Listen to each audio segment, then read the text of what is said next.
پاکستان ٹیلی vision کا سنہرا دور اور یہ خوبصورت اداکار جس نے محنت، لگن اور عزم سے اپنی پہچان بنائی۔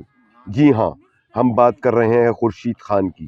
بیدل صاحب تو قطار میں اول نمبر پر ہیں، ان سے ملنے کے بعد تو پی ایم صاحب شاید ہی ہماری طرف آئے، مگر اس طرح ہماری درخواست تو پہنچ جائیں گے نا پی ایم صاحب تک۔ نہیں جی نہیں، ہم نے پی ایم صاحب سے ہاتھ بھی ملانا ہے۔ 19 نومبر 1965 کو اسلام آباد میں راجہ شیر محمد خان کے گھر جنم لینے والے خورشید خان کا تعلق چھپڑیاں کشمیر سے ہے۔ یہ گھرانہ اپنی مہمان نوازی اور خدمت خلق کے باعث علاقے میں اب بھی عزت و احترام کی نگاہ سے دیکھا جاتا ہے۔ خورشید خان نے ابتدائی تعلیم اسلام آباد ہی سے حاصل کی۔ بچپن ہی سے انہیں مچھلیاں پکڑنے اور پکانے کا شوق تھا اور اسی شوق کی پاداش میں کئی بار والدین کی ڈانٹ بھی سہنی پڑی، لیکن زندگی نے انہیں ایک ایسے سفر کی طرف موڑ دیا جس کا کبھی انہوں نے تصور بھی نہ کیا تھا۔ شوبز کی دنیا میں ان کی آمد ایک دلچسپ اتفاق تھا۔ مشہور ڈائریکٹر شعیب منصور کے ایک شو میں محمد علی اور زیبا کے ساتھ تصویر کھنچوانے کے بہانے اسٹیج پر جانے والے خورشید خان کے دل میں پہلی بار اداکاری کی خواہش جاگی، مگر یہ راستہ ہرگز آسان نہ تھا۔ 3 مرتبہ آڈیشن میں ناکام ہوئے، مگر ہمت نہ ہاری، محنت جاری رکھی اور بالآخر ایک ایسا معمولی کردار ملا جس میں صرف سر ہلانا تھا اور اس کے بدلے محض 75 روپے کا چیک ملا۔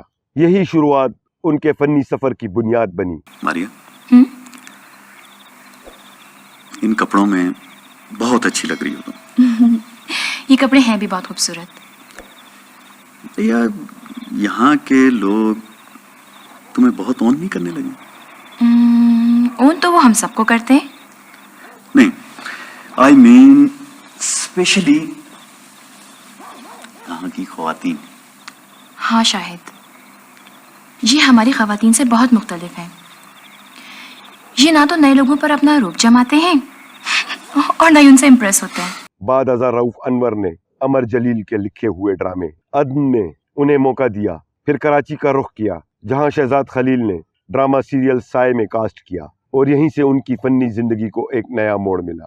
خورشید خان کے کریڈٹ پر پاکستان ٹیلی ویژن کے کئی یادگار ڈرامے ہیں جن میں برگر فیملی، سائے، شانتل، آئینے، جھیل کنارے، مسافر رہ وفا کے، گیسٹ ہاؤس اور دکھ سکھ کے علاوہ کئی اور ڈرامے شامل ہیں۔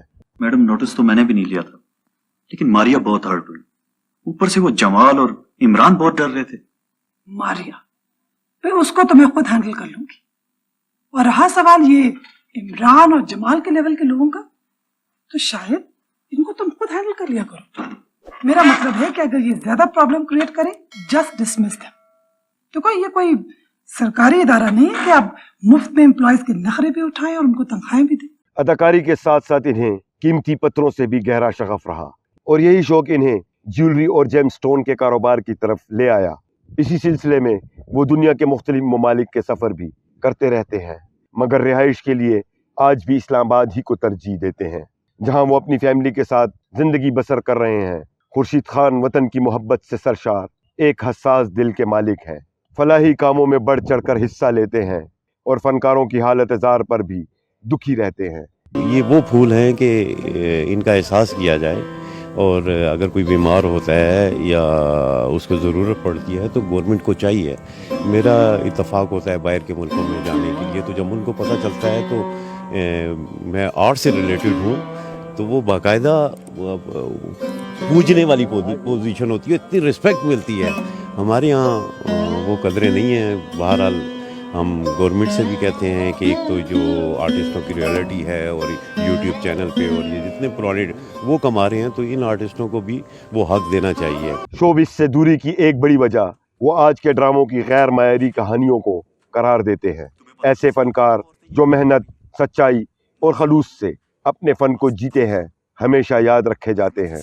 خورشید خان بھی انہی فنکاروں میں شامل ہیں۔ جسٹ اے مومنٹ، ہم ایسے انگوٹھی نہیں پہنے گا، پہلے لڑکی سے کہیے گھونگھٹ اٹھائے۔ جی نہیں، پہلے منگنی کی رسم پوری ہو جائے۔ اچھا آنٹی، ان کو کہیے یہ اپنی آواز سنا دے ہمیں۔ بھائی نہیں، ہماری بیٹی کوئی سنگر نہیں ہے۔ نام بتا دو بیٹی، ان مہمانوں کے لیے کیا نام ہے تمہارا؟ My name is Rambo, John Rambo۔ ہمارے چینل کا مقصد یہ ہے کہ ہم آپ کے سامنے اپنے ماضی کے ان فنکاروں کو انتہائی ادبی اور مصدقہ معلومات کے ساتھ پیش کریں جو ہمارے کلچر اور تاریخ کا سرمایہ ہیں۔ ہمارے یوٹیوب چینل صدائے پشاور کو سبسکرائب کریں اور ہماری ویڈیوز کو لائک اور شیئر کریں اور بیل آئیکن پر کلک کرنا نہ بھولیں۔ شکریہ۔